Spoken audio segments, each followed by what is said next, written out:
Hello, I'm Scott Bogey here with Cristina Brador ahead of her fight against Jayde Sheeley. How are you doing today? I'm doing great. Thanks for having me. And how are you feeling ahead of this upcoming fight? I'm feeling fantastic. It's been my longest camp to date. We feel good. We feel prepared. We feel ready to go. And how does it feel being able to fight with LFA? Oh, it's a blessing. It's opportunity after opportunity. It's a fantastic organization. I feel very, very lucky to have been selected as a fighter to be a part of such a big and well-known organization. As everybody knows, it's one of the best in the regional scene and exposes us, all of us inside the LFA cage, to the bigger stage. Yeah, you're talking about that exposure. Do you think it helps your fighters being on that UFC Fight Pass, being connected with obviously the UFC, being able to push for those chances? So, you can look at it either way. It's a make or break, right? So you're basically on the stage right before the biggest Yeah. stage. So if you're successful, it catapults you, and if you're not, it can do the opposite. So it matters how you look at it. For me, it's now or never. Opportunity is what I've been asking for, and that's why I'm super excited to continue to have a relationship with LFA, and they keep putting me on the show. And then that would be one of the reasons to draw you. Another one is because of their track record. They have got a great track record over the years of being able to bring up these fighters and move them into that level. Was that another reason for choosing LFA over the other promotions which would have wanted you? Absolutely. There were a few organizations looking at me when I was younger in my career. And obviously, the big name of LFA was a big one. It was obviously a talk between my coaches if we were ready for this Yeah. opportunity, because, like I said, it could be a make or break. But we felt that it was the right move for us, and I feel like I've been very successful in the league so far. And how important is it being able to build yourself a team within your gym as well as the coaches inside it to be able to help with your development? It's essential, right? Stay step by step in this game, and it's important to make sure that you're doing things at the right time in the right place. So LFA has assisted with that a lot, but particularly my gym down in Miami, Florida, MMA Masters, my coaches, they've been behind me every step of the way, and growth has been on a steady incline for me, and I'm very appreciative of it. And in your last fight, it was against Aline David, where you were able to get that first round submission. How did that feel to get being able to get in there and submit her in that first round, make a nice Uh, early it's night? it's incredible. I mean, who wouldn't love that feeling, right? That's what we work for every day in the gym, several hours. You tell yourself you can, but then when you do it, you finally truly believe that this is exactly where I belong. And what do you feel like has been the biggest improvement since that last fight to now? It's a good question. I think in every realm, I'm improving. I think mindset is a big one, is particularly after this finish in the last fight. Kind of like you said, was in and out the door right Yeah. away and getting the job done quickly. So the mindset has shifted just a little bit and proved to myself that I'm ready for this next level. But I think a main thing is the overall game of MMA, right? So there's many arts to MMA. You can try to improve in each piece, but when it comes to the cage, you have to be able to put it together. And I think that's my biggest improvement in this camp. And how would you describe your style of fighting to someone? So I would describe myself as a freestyle MMA fighter. I don't particularly lean towards any art specifically. To me, it's about putting all the pieces together and letting that flow in the cage. So freestyle is really where I would lay myself. And as well as obviously your coach watching that tape back on JT and being able to build up that game plan, do you just try and leave it to the coaches or do you like to get involved in that process? Oh, I love getting involved in that process. I really do. I feel my IQ in the game is what sets me apart from others. Yeah. Very cerebral with the process, but not to take away anything from my coaches. They knew exactly what they wanted from me, which was pressure and get her to the ground, and my jujitsu game was going to be higher level and get that submission, and that's exactly what happened. But I was definitely part of the process, and we're always talking how can we improve as a team, and me as King Braids, how can we Yeah. push myself forward? And do you feel like that what is the difference between the fighters at the top level and fighters who are just not getting to that next level is the fact that you are participating, you are wanting to learn, you do get involved in those discussions about the game plans and what to take back. I think so. I mean, to each their own and their style of Yeah. learning and growth in the game. But I feel that I'm trying to emulate some people in my gym that are at that next level, some stars that are in the UFC and the PFL that we look towards and say, okay, what are they doing that's different? And I feel that that's why I'm starting to climb. It comes to the IQ being involved, and not just physically in the gym, but mentally. And then going home and I study. I study reels. I study film from different jiu-jitsu coaches, from different striking coaches. So I'm always kind of using every tool in the box to make myself better, not just, killing myself in the gym. Yeah. I'm balancing it out.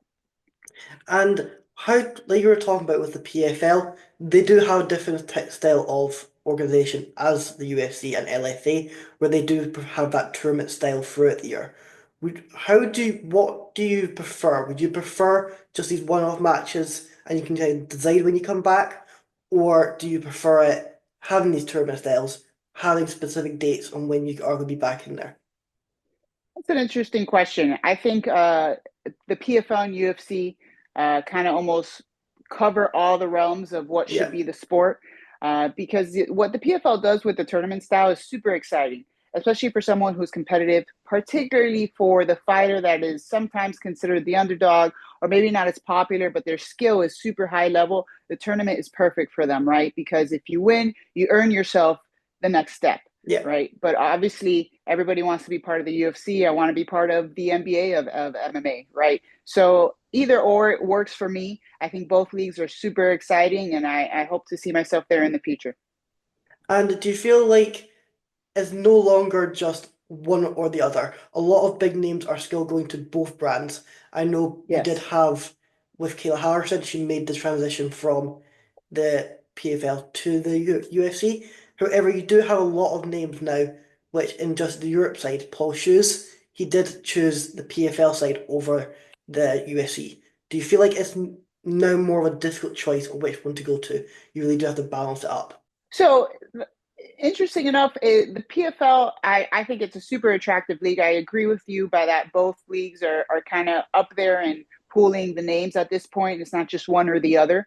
But for the example, the PFL doesn't have my weight class or the weight class above me. Yep. So it's not really something that I can directly see myself in. If that changes in the future, maybe so. But right now, my focus is on the biggest league in the world, not just the nation, and that's the UFC. Exactly. And how do you see the women's division in the UFC so far? Stacked, stacked.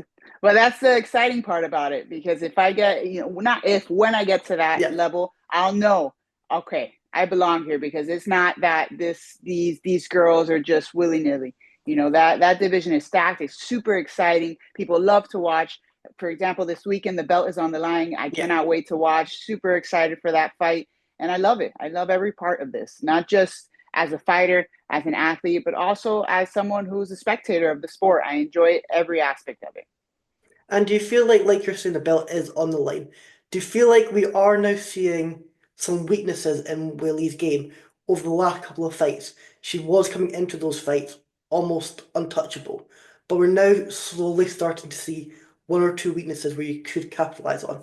So it's interesting because the more a champion fights, the more weaknesses we Yeah, witness, right? Because they're more in the eye of the spectator, kind of zooming in on them. So it's hard for me to sit here and say, oh, her weaknesses, but everybody has gaps here and there. But she's been in the cage with that belt on the line the most, yeah. So it's hard to root against her, but I'm excited to see what Tatiana can do. She's a scary, scary fighter. I love that she's represented the United States, but for me, I'm just gonna enjoy. I'm gonna enjoy and see what happens because I could sit here and predict, but the best part of this sport is just you never know. You Yeah. absolutely never know, and that's the most fun about it. And I think that got shown the last a few weeks ago with the Peyton Tablet fight. He was going into that fight a heavy favorite, and he just Yes, got taken down, wrestled, another guy won. So anything can happen exactly. in sport.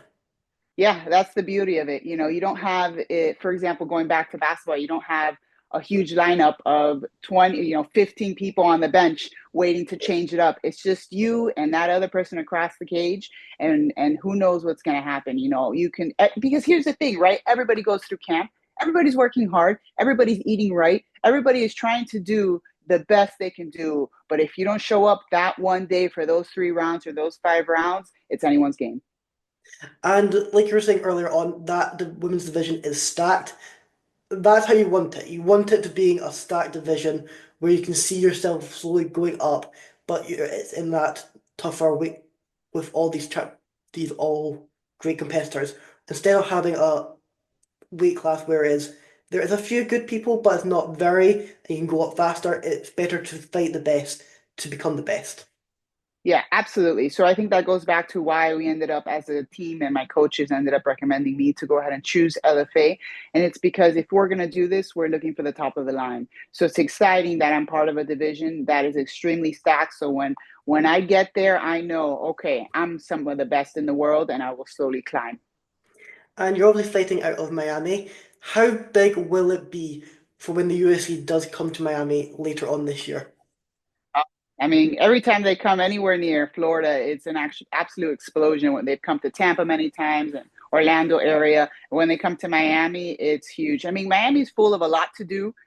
So in the past, it has been as exciting, but the last few cards have been huge, and that's just a dream. It's a dream to fight here, whether it's for LFA or the UFC. I can't wait for one day to hear that crowd cheering for me because it's my home. I'm born and raised in Miami, been here my whole life, and it's just a dream to maybe be in the cage one day with my home crowd behind me. And in 2024, I'm pretty sure you only had one fight. What are you wanting to happen in 2025? How active are you wanting to be, along So as very around active. trades? Yes. So yes, I did only have one fight in last year. It kind of came down to injuries. I was set up for more than one and had to unfortunately pull out. So this year we're looking to be very active. We're going super early already, right? We have a fight in Yeah. February. We're hoping to turn that around, get a finish, and go again. And the goal really for this year is top to see if I can get myself onto that contender series. I want to get 2, 3 more finishes and get myself on the contender series this summer. And that would be amazing. Mhm. With this card, you also have got the main event in Kuta, who is this well-known flyweight. Do you feel like he came to LFA because he is needing just that big level competition? I know he was in Cage Fury, but do you feel like he's needing that when in an organization like LFA before he can get into that next level? Yeah, so going back to, the kind of push of LFA, a lot of fighters sometimes they're in other leagues fighting fighters that are, Yeah, not as their strong. records might be good. Yeah, I don't want, it's hard to say not strong, Yeah, but even sometimes some records are more padded than others. When yeah, you come and fight in the LFA, you know you're fighting killers on either end. So I'm excited to see that championship fight. I think it can go either way. I'm obviously going to cheer for the Miami boy, but we're excited to see how it ends up. exactly. And it doesn't matter where you are on the card, you can get boosted up to that main event slot. You had like you're saying, the Miami boy in Garcia. He was on the prelims last time. He's now got that main event slot. So it Yeah, just shows how you perform in that octagon as to where you're going to be in the next fight. that's exactly right. That's exactly right. Right now I don't know where I'll be placing the card. I'm thinking that we're going to be on the main card, maybe somewhere on the first or second of the main card. I have been the headliner already twice for the prelims for LFA. So, that spot's also very exciting for me because at that point the crowd is ready to go and everybody's in their seats, being the main event of the prelims. But I'm also excited to have my UFC Fight Pass debut. And do you feel like being on that UFC Fight Pass, that does make it slightly better than being the headliner of the prelims? Because obviously, you are being the headliner, you are being the top of the prelims, whereas with the main card, people may have just came back from the break. But do you feel like being on that UFC Fight Pass just makes it just that slightly more important of a fight? Of course, right? So it's every Yeah, step forward. There's obviously pros and cons to either way, but I'm always trying to look at the positive of what can come out of whatever the situation I'm in. I mean, for example, my last fight, I was the main event of the prelims. I wasn't on the UFC Fight Pass, but UFC Fight Pass posted my finish. So you just got to make the best of your situation. So wherever I end up, I'm excited. And how did you get into the game? Like, what brought you to MMA? So I started this game pretty late. I've been an athlete my whole life, but I didn't start this sport until almost 25, 26. So it was stressors in my life. You know, my mom became rather ill, and I didn't really have an outlet at that point. I was just kind of doing CrossFit and some basketball on the side, which has been my main sport my whole life. And I was encouraged by some family and friends and loved ones to go ahead and try some jujitsu classes, and immediately I was addicted. Immediately, I was addicted. So within, I'd say, 2 months, I took a jujitsu tournament, went well for me, and about a month later, I said, you know what? Let's try some kickboxing, and it just built and built and built and built, and this is where we're at now. And you like to, even though you don't have MMA fights, but you still like to go into these grappling competitions, jiu-jitsu competitions. Do you still keep yourself active in that sense, or do you mostly just focus on the MMA scene? Right now, I'm mostly focusing on the MMA scene, just because I've had some injuries here and Yeah. there in efforts to try to do other things that were not just MMA, you know, some jiu-jitsu and grappling things. So right now we are mainly focused on MMA, but in on the mat at home, we're doing every bit of it. So main competition this year though will be fights. And do you feel like with the other competitions, like the grappling and that, they are getting a bit more viewers to them nowadays? Because you do have the Fight Pass Invitational in the US. Here in the UK, we do have Polaris, where the UFC Mhm. fighters, they are starting to get onto these cards. So it's just putting more eyes onto them and the competitors. Yeah, I'm loving it. I'm loving it. The sport is growing. It's, you know, ever since 2020, really, the sport has just gone skyrocketed.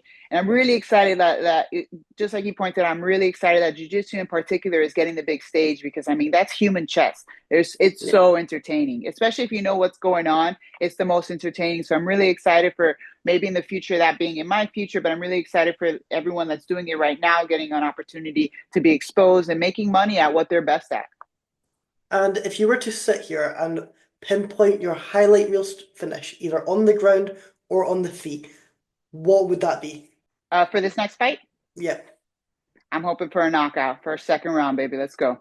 that sounds great. And I know you'll be able to secure that and hopefully push for a contender series fight. That would just be amazing. Is there anything Yes, you're sir. wanting to add or anyone you're wanting to shout out?